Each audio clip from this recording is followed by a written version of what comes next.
haven't met you before, and I'm sorry if everyone here has heard you recount this, but I would dearly love to hear what it was like for you at the dawning of your awareness. Could you see it coming, or did it spring on you out of this nowhere?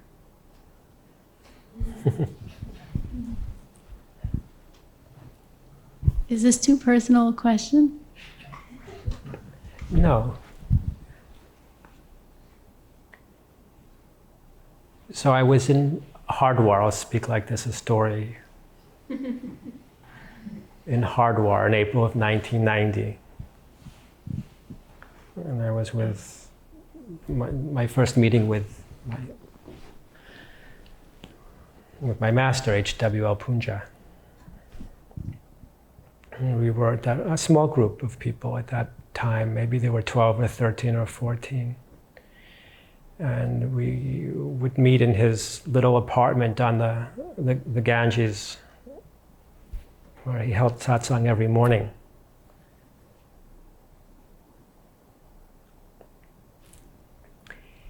And he was quite obviously a living, breathing, perfect Buddha in his teaching. All time came to a stop. And the most amazing words fell out of his mouth. The mind stopped. A number of days passed, satsang after satsang. And I was walking along the river back from satsang to the other side of the river where I was staying in the government tourist bungalow. And as I was walking back, all of a sudden, it was crystal clear, that which he was speaking of. And clear now, not in a conceptual way, but as a self-evident, most obvious truth. Consciousness is that which I am. Like a dawning, no explosion. I don't even know if I stopped or if I kept walking. As clear could be. It was like that.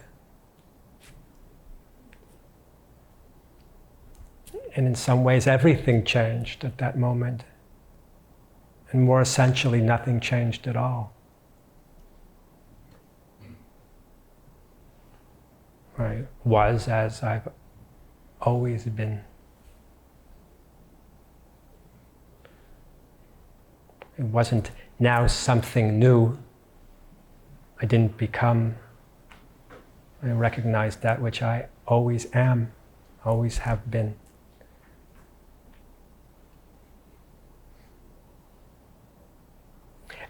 And I realized that I wasn't at all who I had taken myself to be. All that came to an end. It was like that.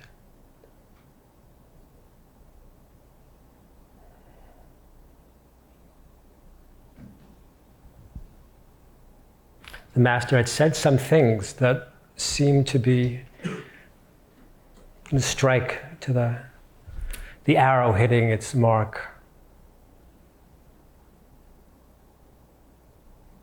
One of the things he said, which somehow was quite profound for me, was he said, when a man of authority tells you a rope is a rope, believe him.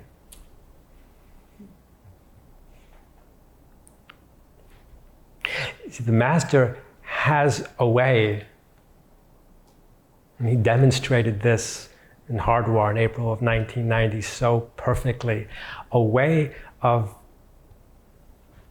creating a space of absolute trust.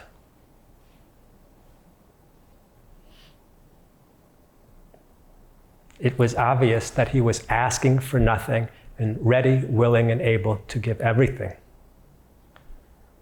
So any tendency that would prevent the receiving of what he was freely given was removed by his amazing way of creating perfect trust.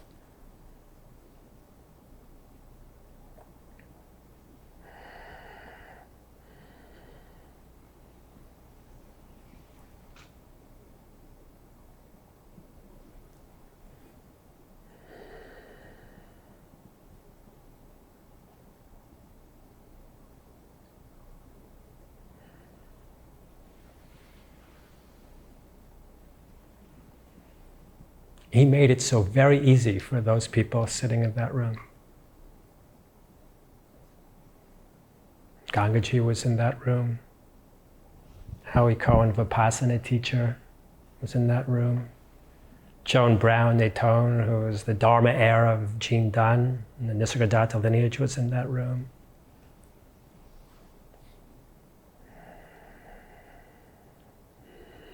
And others.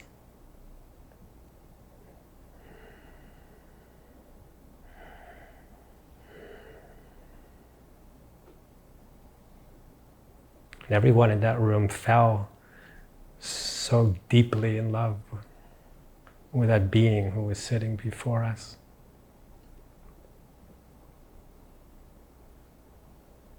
And so deeply grateful for what he was giving.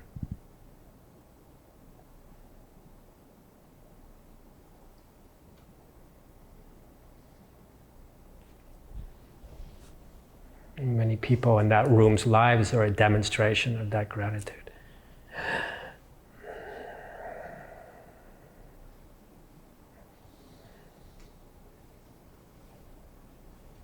And still now, that was 1990, 1997.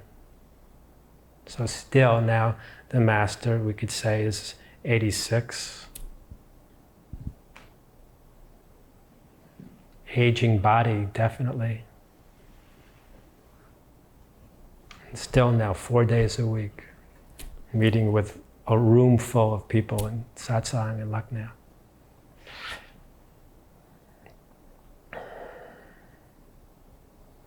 People lining up at the gate, 20, 30, 40 people to come into his little house, this simple little house. This is not a man with a Swiss bank account, you see.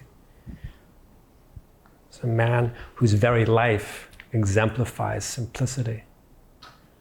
Lining up to get into this little house, to be in his presence and have a meal with him, letting people in and day out. It's so available.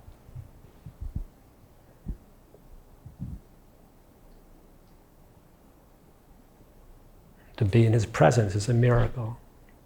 For whatever is happening, the amazing grace is showered upon each and every one who's so fortunate to find themselves at his feet. It's my master's grace. Startling. It's a miracle.